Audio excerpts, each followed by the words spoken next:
दोस्तों, क्या आप सोच सकते हैं कि 4000 साल पहले एक ऐसा शहर मौजूद था जिसकी नींव पत्थरों से नहीं बल्कि सैकड़ों इंसानी खोपड़ियों पर रखी गई थी। चीन की पीली नदी के किनारे बसा सिमाओ एक ऐसा रहस्य जिसने चीन के 5000 साल पुराने इतिहास के दावों पर सवाल खड़े कर दिए हैं। लेकिन असली झटका तब लगा जब वैज्ञानिकों ने इस हड्डियों से निकला एंशिएंट डीएनए का टेस्ट किया। डीएनए रिपोर्ट में जो सामने आया उसने इतिहासकारों के होश उड़ा दिए। आखिर कौन थे ये लोग और इन्हें इतने खौफनाक तरीके के क्यों दफनाया गया था? चलिए इस रहस्य की परतें खोलते हैं। दोस्तों, हमारी कहानी शुरू होती है साल 1976 में। चीन के सैनेक्सी प्रांत के लोएस पठार पर रहने वाले लोगों को पत्थरों के कुछ अजीब टुकड़े मिले। शुरुआत में सबको लगा कि यह चीन की प्रसिद्ध महान दीवार ग्रेट वॉल ऑफ चाइना का ही कोई भूला भटका हिस्सा होगा। लेकिन जब पुरातत्वविदों ने खुदाई शुरू की तो उन्हें समझ आया कि ये ग्रेट वॉल नहीं बल्कि इतिहास के सबसे बड़े ढके हुए पन्ने को छू रहे थे। यह शहर लगभग 400 हेक्टेयर यानी करीब 500 से ज्यादा फुटबॉल मैदानों जितना बड़ा था। मिस्र के पिरामिडों के दौर का यह शहर उस समय के पूर्वी एशिया का सबसे बड़ा पत्थर से बना शहर था। लेकिन जैसे ही पुरातत्वविद इस शहर के मुख्य दरवाजे तक पहुंचे, उनके कदम रुक गया। मुख्य द्वार के नींव के नीचे से एक दो नहीं बल्कि 80 से ज्यादा इंसानी खोपड़ियां मिली। लेकिन चौंकाने वाली बात यह थी कि ये सभी खोपड़ियां सिर्फ युवा लड़कियों की ही थी और उन खोपड़ियों पर धारदार हथियारों के निशान थे। तो सवाल यह उठा कि क्या 4000 साल पहले यहाँ कोई भयानक नरसंहार हुआ था या फिर किसी खौफनाक धार्मिक अनुष्ठान के तहत इनकी बलि दी गई थी। लेकिन रुकिए, असली रहस्य तो शहर के बीचों बीच बने उस विशाल पिरामिड के अंदर छिपा था। दोस्तों, सिमाओ शहर के ठीक केंद्र में खड़ा था एक 70 मीटर का ऊंचा सीढ़ीदार पिरामिड। यह कोई साधारण ढांचा नहीं था। इस पिरामिड के 11 अलग अलग स्तर थे और सबसे ऊपरी हिस्से पर बने थे भव्य महल जहां शायद उस दौर के शासक रहते थे। पिरामिड की बाहरी दीवारों पर पत्थरों में तराशे गए रहस्यमय चेहरे और ताबीज जैसे निशान मिले। नेचर जर्नल में छपी एक रिपोर्ट के अनुसार यह पिरामिड सिर्फ एक इमारत नहीं बल्कि उस दौरे का एक विशाल और बेहद ताकतवर साम्राज्य का केंद्र था। इस शहर की बनावट इतनी विकसित थी कि वैज्ञानिक हैरान रह गए। यहाँ से उत्तम दर्जे के जेड के पत्थर, नक्काशीदार कलाकृतियां और तांबे कांसे को पिघलाने की भट्टियां मिली। इसका मतलब यह था, जब दुनिया के कई हिस्सों में लोग कबीले में जी रहे थे, तब सीमाओं में एक आधुनिक और बेहद अमीर समाज फल फूल रहा था। दोस्तों, चीन की पौराणिक किताबों में लिखा है कि उनका पहला राजवंश सिया राजवंश था। लेकिन प्राचीन किताबों में कहीं भी सीमाओं जैसे इतने विशाल पत्थर के शहर का कोई जिक्र ही नहीं मिलता। तो क्या चीन का लिखित इतिहास अधूरा है या फिर सीमाओं को जानबूझकर इतिहास के पन्नों से मिटा दिया गया था?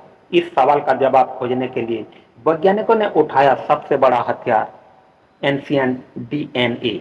किसी भी खोए हुए इतिहास का सच जानने के लिए सबसे भरोसेमंद गवाह होती है इंसान की कोशिका। अंतर्राष्ट्रीय और चीनी आनुवंशिक वैज्ञानिकों की एक टीम ने सीमाओं से मिली खोपड़ियां और कंकालों का एंशिएंट डीएनए टेस्ट करने का फैसला किया।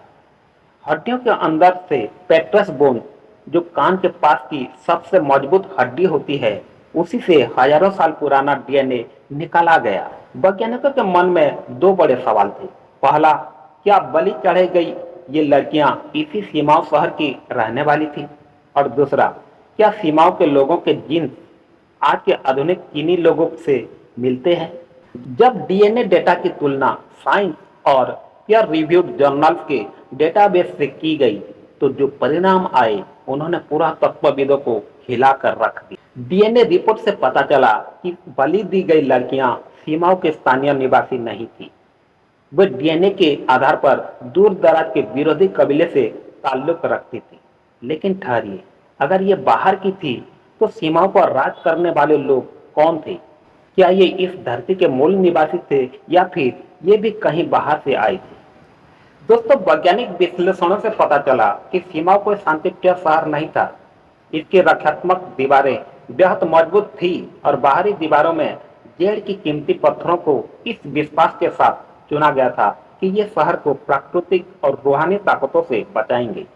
डीएनए विश्लेषण ने साबित किया कि जिस लड़कियों की खोपड़ियां दरवाजे के नीचे मिली थी, उन्हें युद्ध में बंदी बनाकर लाया गया था। यह इस बात का सीधा प्रमाण था कि 4000 साल पहले इस क्षेत्र में संसाधनों और जमीन को लेकर बहुत खूनी संघर्ष चल रहा था। लेकिन सवाल यह उठता है कि इतना शक्तिशाली, इतने आधुनिक हथियारों और पत्थरों के विशाल दीवारों वाला शहर अचानक गायब कैसे हो गया? क्या किसी और शक्तिशाली दुश्मन ने सीमाओं को तबाह कर दिया? वैज्ञानिक शोध पत्रों का अध्ययन करने पर एक नया और चौंकाने वाला मोड़ सामने आया। किसी दुश्मन के हमले के सबूत से ज्यादा वैज्ञानिकों को मिले पर्यावरण के विनाशकारी निशान। लेकिन क्या सच में सिर्फ मौसम के बदलने से 500 फुटबॉल मैदानों जितना बड़ा शहर रातों रात वीरान हो सकता है? दोस्तों, लगभग 2000 ईसा पूर्व में पृथ्वी के इस हिस्से में एक भयंकर जलवायु परिवर्तन हुआ, जिसे वैज्ञानिक 4.2 के इवेंट के नाम से जानते हैं। इसके कारण पूरे क्षेत्र में एक दशक लंबा सूखा पड़ा। पीली नदी का पानी घटने लगा, खेती ठप हो गई और भूखमरी फैल गई। एंशिएंट डीएनए के आंकड़ों बताते हैं कि जैसे जैसे संसाधन कम हुए, हिंसा और बलि देने की घटनाएं तेजी से बढ़ने लगी। और जब आता है सबसे बड़ा खुलासा, डीएनए अध्ययन से यह साफ हुआ कि जब सीमाओं सूखे के कारण रहने लायक नहीं रहा, तो यहाँ के लोग शहर छोड़कर दक्षिण की तरफ पलायन कर गए। और यही लोग आगे चलकर मध्य चीन की उन संस्कृतियों में घुल मिल गए जिन्होंने आगे चलकर चीन के महान इतिहास और राजवंश की नींव रखी। यानी सीमाओं कोई भूला भटका शहर नहीं था, बल्कि यह आधुनिक चीनी सभ्यता का असली और सबसे पहला आधार था। आज सीमाओं यूनेस्को की विश्व धरोहर स्थलों की संभावित सूची में शामिल है। सीमाओं हमें सिखाता है कि कोई भी सभ्यता, चाहे वह कितनी भी ताकतवर क्यों न हो, कितनी भी ऊंची दीवारें क्यों न बना ले, अगर वह प्रकृति के संतुलन को बिगाड़ती है या हिंसक ताकतों पर भरोसा करती है, तो समय की धूल उसे भी मिटा देती है। सीमाओं की ये खामोशी दीवारें और जमीन के दबी खोपड़ियां आज भी हमसे एक सवाल पूछती है, क्या हम अपनी तकनीक और ताकत के घमंड में उन गलतियों को दोहरा तो नहीं रहे जिन्होंने 4000 साल पहले एक हंसते खेलते शहर को कब्रगाह बना दिया था? अगर आपको प्राचीन इतिहास और विज्ञान के इस अनसुलझे रहस्य ने सोचने पर मजबूर किया है, तो इसे एक लाइक जरूर कर दीजिए। धन्यवाद।